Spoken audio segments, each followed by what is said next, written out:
to my little corner of the internet where I talk about reinventing myself in midlife. As always, do you have your snack, your coffee, your drink, your tea, your water? Dare I say, some whiskey or alcohol? I had a few comments on that one.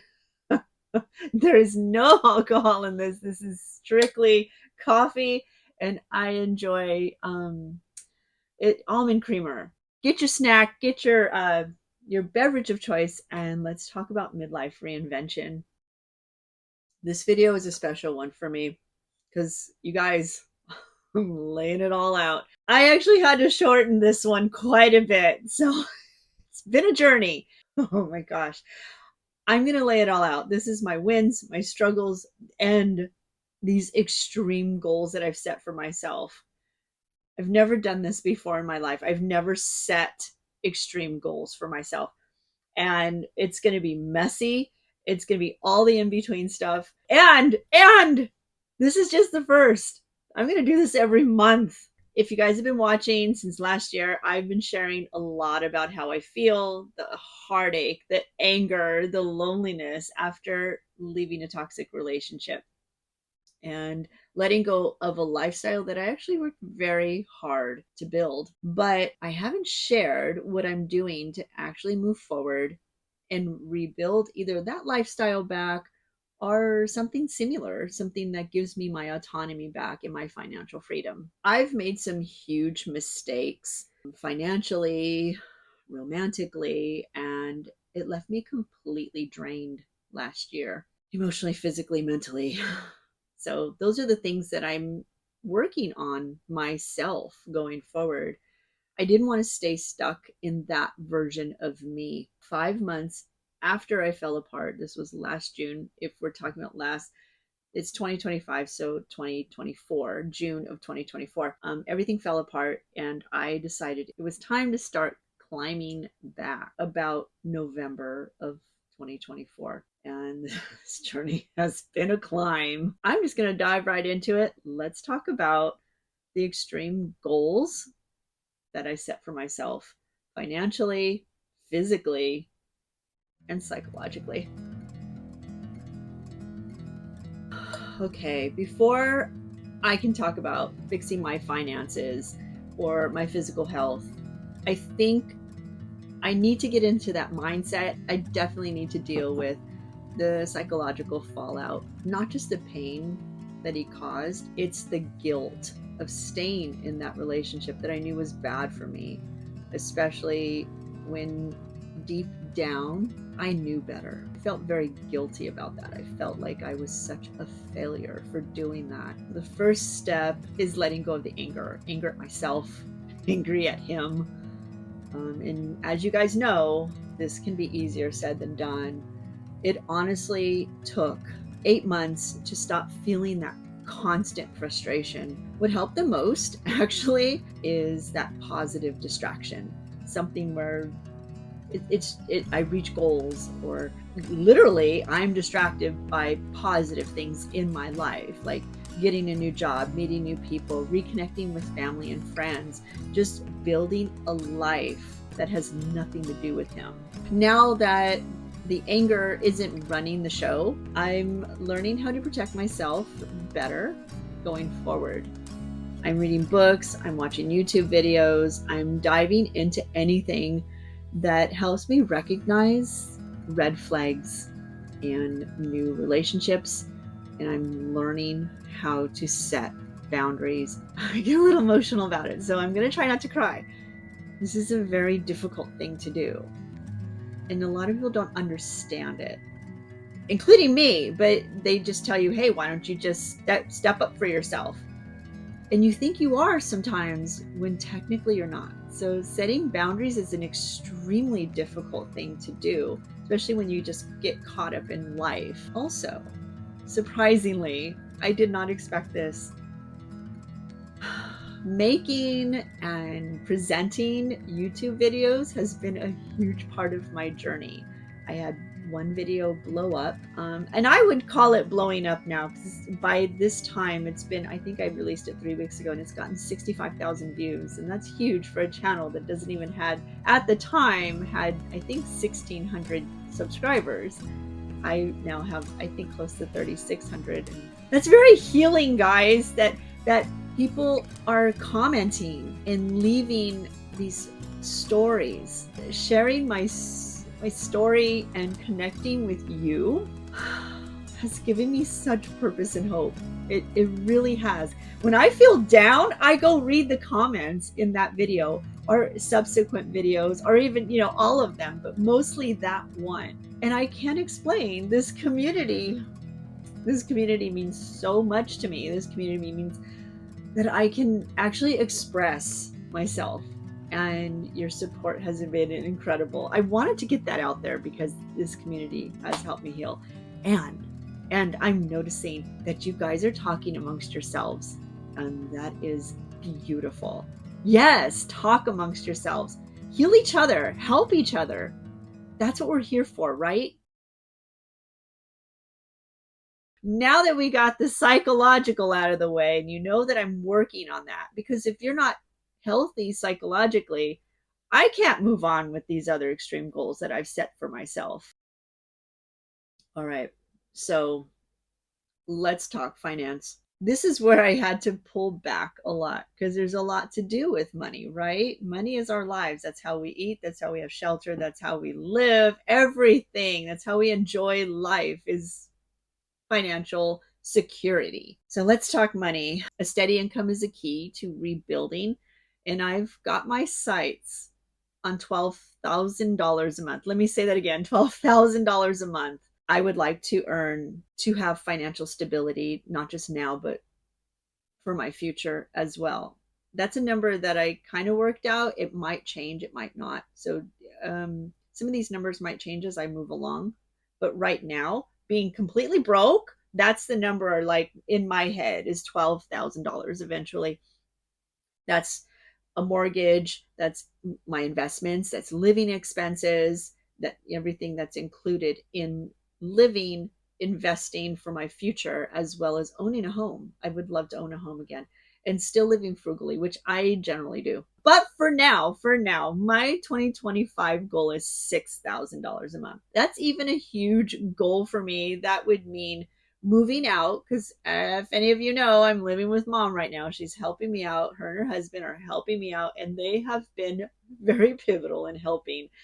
That includes moving out, making a car payment, saving some money, and I have started investing again. It's very small, very slight, but it's something, and being able to support myself fully. So $6,000. I'm about a third of the way there with the job that I hold right now in retail, and I'm starting to make money with AdSense and Google, and I haven't started making money, but I've started to build out my brand, my Allie Rambles brand here on YouTube and my blog and such.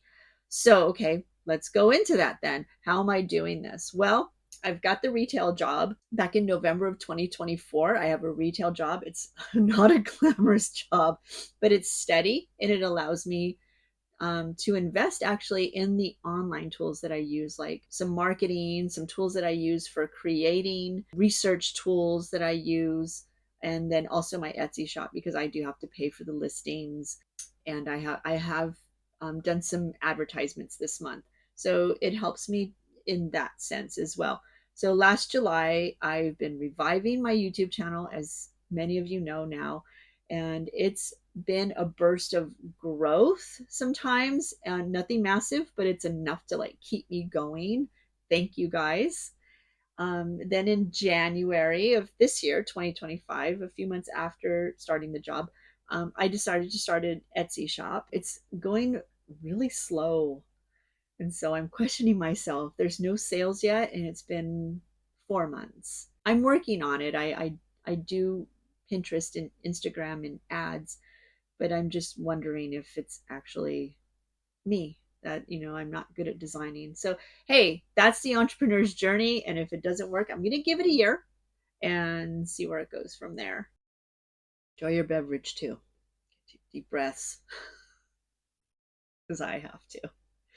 Okay, so I've also been updating my blog. I've been writing in my blog for 5 years. Actually, I think it's been 5 years.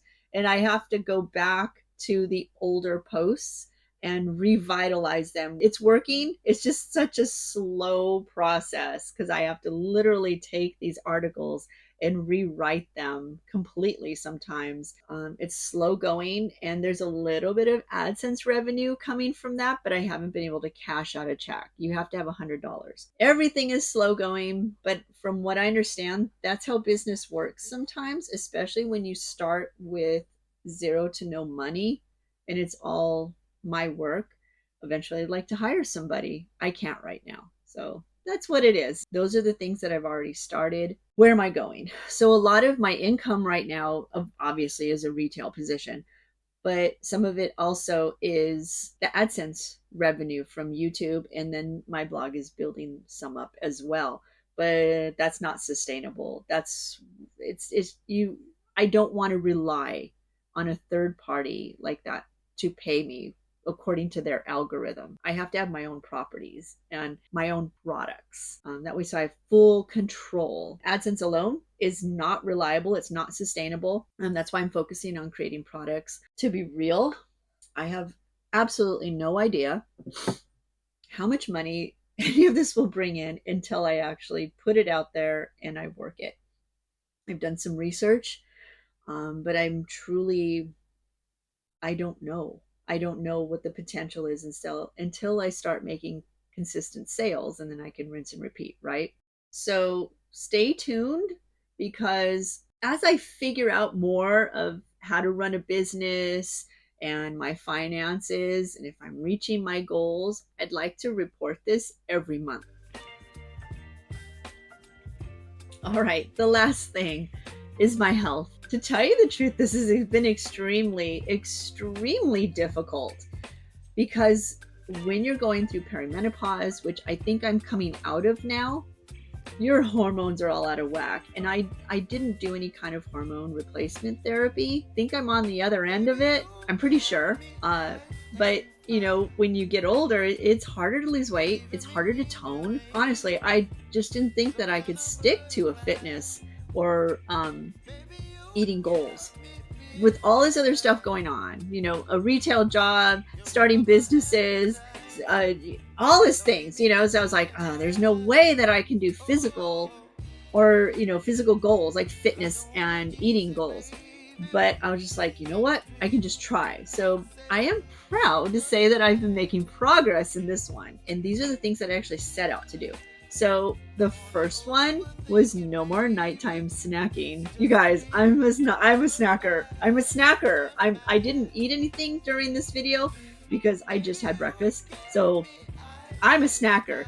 And I got into the habit of going to bed at night, turning on the TV, and I would sit down literally in bed with like a bowl of ice cream, some crackers and cheese, whatever I felt like at the time, even an apple. So I was like, oh, maybe I should eat apples and that'll help.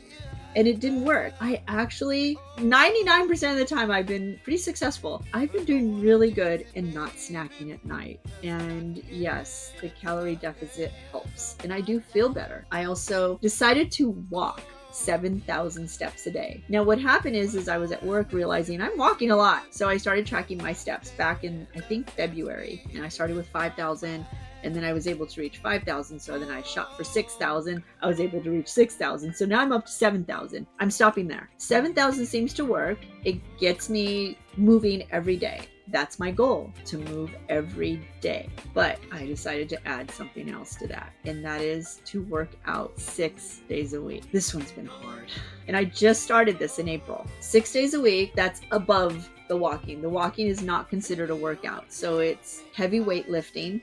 When I say heavy, I've started with 12-pound weights, and I'm going to go up from there. But I'm building muscle. From what I understand is you get older, especially as a woman. I can only speak for women.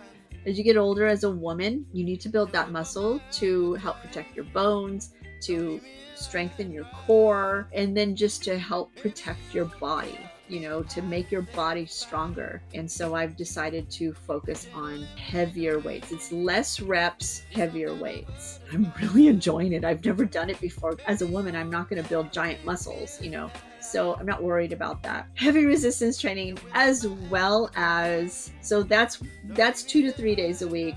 And then like yesterday, I started doing kickboxing, long hikes with a backpack on my back. We'll do like 7 miles or so. I'm going to go tomorrow morning again. So those are my other workouts. So it's like a like cardio, but not hardcore cardio. And you can't get your health fixed without fixing the inside. You have to have your gut and your organs healthy, right? And your skin and your hair and all that stuff. You know, I have made it my mission to eat more veggies and less carbs. I've managed to actually cut a lot of sugar out of my diet, but I'm working on getting more veggies in, like recipes that focus on vegetables. Vegetables and cooking more at home. And I got to give a shout out to Mom because she's the one helping me out there.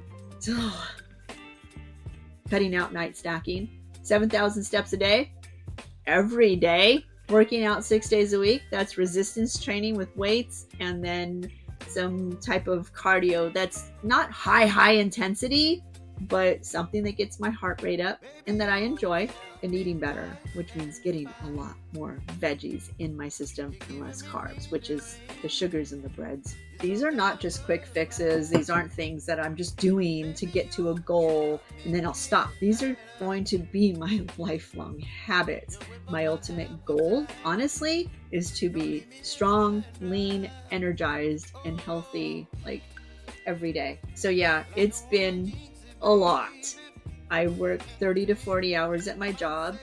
I'm running a business that I'm trying to make successful online, and that actually I dedicate 40 plus hours a week. Might be a little less, might actually be a little more some days.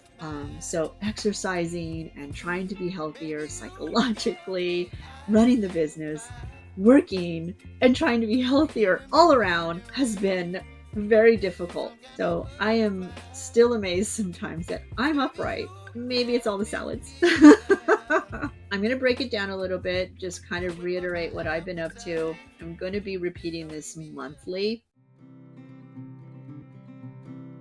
Psychologically, I'm going to keep learning how to set my boundaries, get more comfortable with asserting myself and what I need, and surround myself with people who respect that. I'd like to save $6,000 to purchase a new car.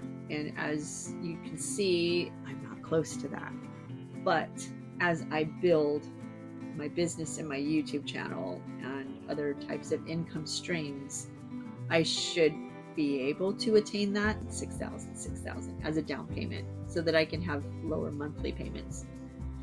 I'm going to keep investing at least $100 a month in for my retirement. And then once I purchase the car, it'll be more than that, because right now I'm focusing on the car.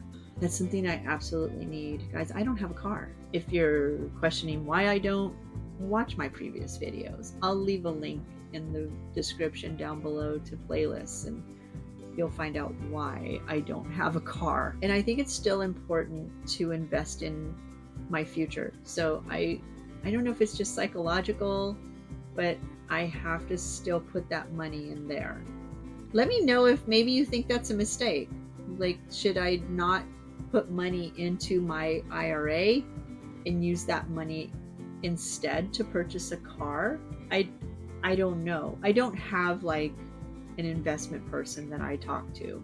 So let me know what you think about that. And then once I get the car, then put even more into the investment so I make up for that lost time. Does it depend on the market?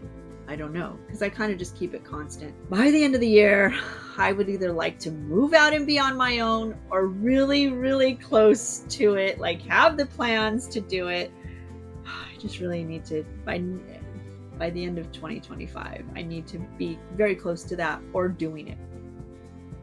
And then also by February of 2026, I'd like to be earning $6,000 a month, which I think is possible. I just have to make the right moves along the way each month now. So next month, June of 2025, I will be releasing products. I think it's going to be t-shirts, but I don't know. That's the financial and the psychological. So how about the physical? I'd like to lose 20 pounds. Now let's just put this down there. I don't weigh myself. I don't, because it's so frustrating, because I have been thin and lean and still weigh myself and go, what? That technically is overweight. It's so weird. I think it just depends on our bodies. So I kind of look at it as losing 2 pant sizes, which would be down to a 6 for me, which is actually a good weight for me. It's a good feel. It's where I feel best movement, I guess, and where I feel healthiest, as well as eat more veggies. Like really, really focus on massive amounts of veggies every day. Oh, guys, that was a lot to take in. That was a lot to report to you. Let me know if you have any questions on that, any comments. What are you doing to improve your life? I want to know. Like, you guys give me ideas. And like I said before, you all support each other, and it just makes me glow inside. It makes me glow here too. So I don't know. Every small step is making me stronger. Reinventing my life in my 50s is not easy. But you know what? It's 100% worth it. And I'm so excited to share this journey with you. These monthly updates are going to keep me accountable and maybe inspire you to take the first steps towards your own transformation. I'd love to hear on what you're working on. Like I said, comment below, or if you want something more personal, join my newsletter. That's how you would be able to get a hold of me through email as well, is replying to those. I send out updates. It's through my blog every Friday, and every so often I write letters to my subscribers of my newsletter, kind of like a pen pal. This little community that is being built here is just absolutely amazing, and I'm excited for what we're building, this community. I'll see you in the next video. Thank you so much for being here. I made it. This is the end.